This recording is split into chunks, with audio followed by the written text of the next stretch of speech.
Kris, if you can just maybe take us through the victory. Connor just said that it seems like you guys are always scratching and clawing for victories, yet you guys are still producing points on the board. It would be nice if we had an easy one once in a while. But credit to Carolina. They played, as we expected. They're a good hockey team and play extremely hard.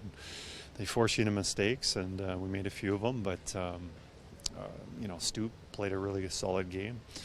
We came out strong, had the 2-0 lead, but, they didn't fade away at all. They pushed even harder. So, I think the difference tonight, we were able to get the 2 points, was our best players were our best players. Like, Bouchard played a heck of a game. Obviously, Leon and Connor did too. And, also having Hyman.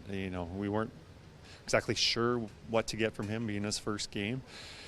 But he looked like, what we're used to. Picked up right where he left off for Zach Hyman? Is that what you saw? Picked up right where he left off, the way he was playing in the playoffs. I'm not sure if he had any points. I know he's out there for 1, maybe 2 of the goals. But 11 hits. He said after the game he was just picking up right where he left off in the playoffs. So, and he also told me that he said, I told you, my legs are feeling great. So he played 20-plus minutes tonight, and not an easy task for a guy who's hasn't played for several months. When McDavid, Draisaitl, and Bouchard are having the games that they're having, and then you get to call their names ahead of overtime, what's the feeling you get as a coach knowing that those 3 might be able to take care of the job? Well, anytime those 3 are on the ice in overtime, you've got a pretty good opportunity to win the game, and you just have to get that puck first. They're pretty good on their puck retrievals. Leon's being a fantastic face-off guy that he'll dig in, and he wins a lot of them. But once the puck's on their stick, all 3 of them are very dangerous. With your experience, does it allow you to go into overtime somewhat settled, knowing what you can do, and maybe getting more and more experience that everyone knows, like, hey, we're here again, it's okay, we got this?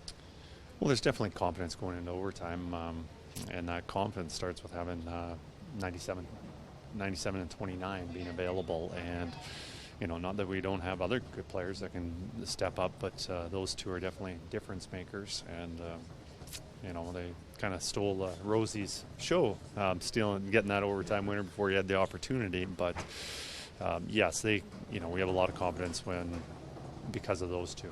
Did you get a first-hand appreciation at how good the Hurricanes are at 5-on-5, and what makes them so good at even strength, Kris? Just all playing in sync. All 5 guys, pressure and recovering. We were able to break that pressure, and especially in the second period, we had a lot of good chances. It was definitely tilted in their favor. We spent a lot of time in the defensive zone, but we also countered that with having some really good odd man rushes. So if you can make the plays, it can be beneficial, but if you can't make the plays, you end up spending a lot of time in the D zone like we did tonight. Quarter of the season in, what might you say about how this first 20 games has gone and how it's felt? We're always expecting more. We always want more out of the guys, but I feel like we're making a lot of traction. We're getting better at our game, whether that's the penalty kill, 5-on-5 play, and defensive zone coverage, all that stuff. We got a lot of ways to go, but I like where it's treading.